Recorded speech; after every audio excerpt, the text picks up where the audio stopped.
Minister Ratan Lal Nath addressed the media in a press conference, focusing on the state's preparations for uninterrupted power supply during the upcoming Durga Puja. He highlighted the significant increase in electricity demand due to the extensive lighting and decoration in pandals during this festive period. The minister assured that the power department has taken proactive measures to manage the high demand efficiently. Additionally, he mentioned that the electricity supply to Bangladesh would be reduced during the puja to prioritize local needs. He emphasized that regular monitoring and extra manpower will ensure a steady power supply for a seamless festive experience. একটা challenging বিষয় সামনে দুর্গা পূজা আসছে দীপাবলি আসছে এই সময় যেন আলো ঝলমল রাখতে টিএসইসিএল মানে বিদ্যুৎ নিগম বিভিন্ন প্রস্তুতি নিচ্ছে এবং কিছু গুচ্ছ পরিকল্পনা গ্রহণ করেছে যাতে পূজার দিনগুলিতে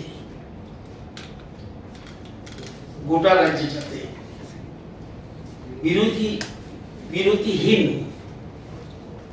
বিদ্যুৎ পরিষেবা প্রদান করা যায় সেজন্য বেশ কিছুদিন ধরে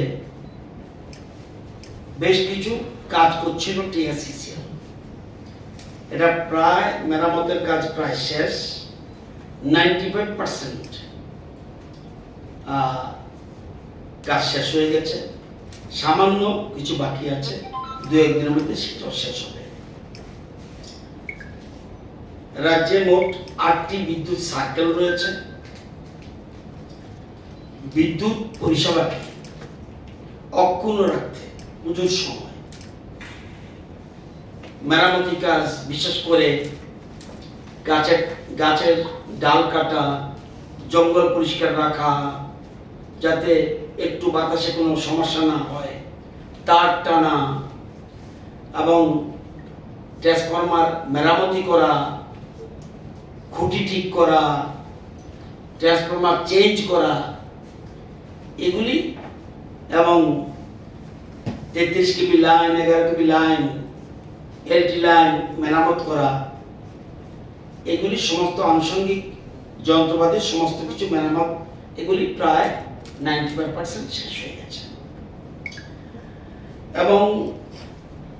বিদ্যুৎ গ্রাহকদের সামগ্রিক পরিষেবা বজায় রাখার জন্য আমরা এই যে বিশেষ করে পুজোর সময় মাঝে মধ্যে আমরা একটু বিরতি দিই এবং এই জন্য অ্যানাউন্সমেন্ট করা হয় এবং এতে কিছুটা সময় গ্যাপ থাকে কোথাও উইদাউট মাইকিং কোনো প্রচার ছাড়া এর গ্যাপ দেওয়া হয় না আগরতলা শহর সমেত রাজ্যের বিভিন্ন স্থানে ওভারলোডেড আমি বহুদিন বলছিলাম ওভারলোড সেগুলি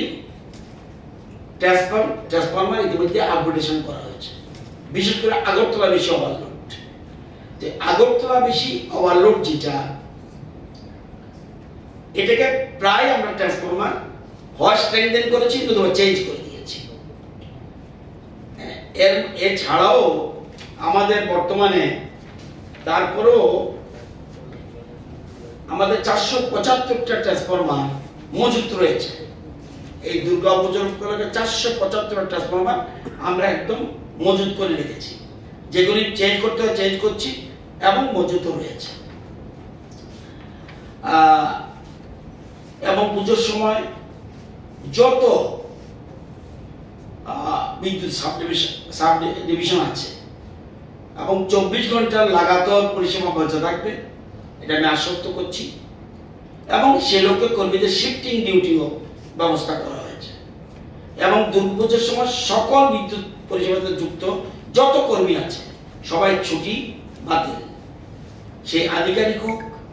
প্রকৌশলী হোক সব ছুটি বাতিল করা হয়েছে এবং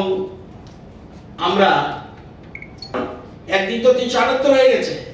সেই জন্য আমার বিদ্যুৎ সঠিকভাবে রেখে দিতে হবে এটা সিস্টেমের মধ্যে পড়ে তো এবার পুজোর আমরা প্রজেক্টের আমরা মনে করছি গতবার আমাদের ছিল যেটা গতবার আমি বলছি আগে 311 পর্যন্ত উঠেছিল,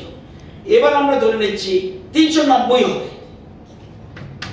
এবার আমরা বলছি 390 হবে এবং 390 স্টেট ডিমান্ড। এই 390 মেগাওয়াট নিয়ে আমরা চিন্তা ভাবনা করছি এবং সেই জন্য কোথা থেকে আমরা বিদ্যুৎ পাবো সব ব্যবস্থা আমাদের কোথা থেকে পাবে, পালাটানা কতটুকু, আরসিনগর, বঙ্গাইগাঁও, কাঁঠালগুড়ি, সমস্ত কপিলি, দয়াগাং এর সবগুলি, রুকিয়া, মনারচক সব আমরা ঠিক করে দেখেছি এবং সবকিছু দেওয়ার পরে আমাদের ইনক্লুডিং বাংলাদেশ আমাদের 440 লাগবে। ইনক্লুডিং বাংলাদেশ, পুজোর সময় আমরা বাংলাদেশকে কম দিচ্ছি, কিন্তু টোটাল বাংলাদেশ সহ 440। এই জন্য আমাদের কিছু বিদ্যুৎ আমাদের পারচেজ করতে হবে। পারচেজটা করতে হবে 80 আর 105 মেগাওয়াট আমরা কিনবো। এই জন্য আমাদের 2 কোটি টাকা খরচ যাবে। তো এটা আমরা এই ব্যাপারে আমরা তৈরি হয়েছি এবং আপনারা জানেন যে Thanks for watching. Stay tuned for updates and don't forget to subscribe our channel by hitting the bottom right logo.